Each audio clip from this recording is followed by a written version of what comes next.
Assalamualaikum, apa khabar kamu? Apa dibuat tu? Hari ni 28 Mac 2026. Akhirnya telah diumumkan pertunangan YB Syed Saddiq dengan Bella Astilla. Tengoklah kamu, teman pun mengenakan set yang baru ini. Pakai baju Melayu lagi ni, bersongkok. Rasa macam nak pergi je ke majlis pertunangan YB Syed Saddiq dan juga Bella Astilla pada hari ini. Mau kamu? Kita pergi.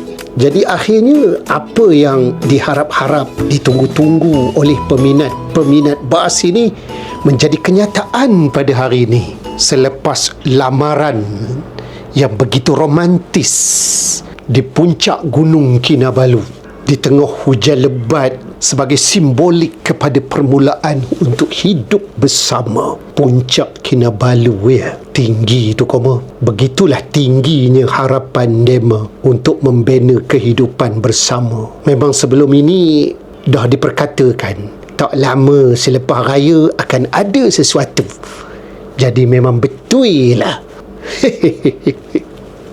Jadi apa yang teman nak ceritakan di sini ialah Dema ini mencipta satu naratif baru, percintaan di antara seorang ahli politik dan juga seorang artis, dan hubungan Dema penuh dengan liku-liku, mencari duit, mencari dana, masuk pertandingan fitness, berlari, panjat gunung, berenang, macam-macam lah. Nak menunjukkan kepada kita inilah satu contoh selebriti yang begitu viral sekali. Rasanya tak ada siapa boleh niru cara yang Dema buat ini. Betul tak kamu?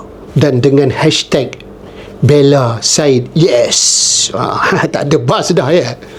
Tapi walau bagaimanapun, ini jugalah peranan medsos kita di dalam meng-highlightkan hubungan Dema ini.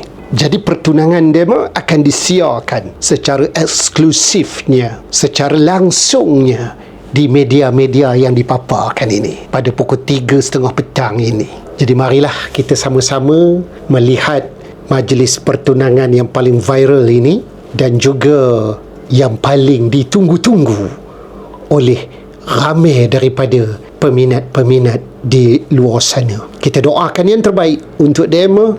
Semoga akan terus ke jenjang pelamin sebagai suami dan isteri. Tahniah diucapkan kepada YB Syed Saddiq dan juga Bella Astilla daripada Cik Tam Oboy TV.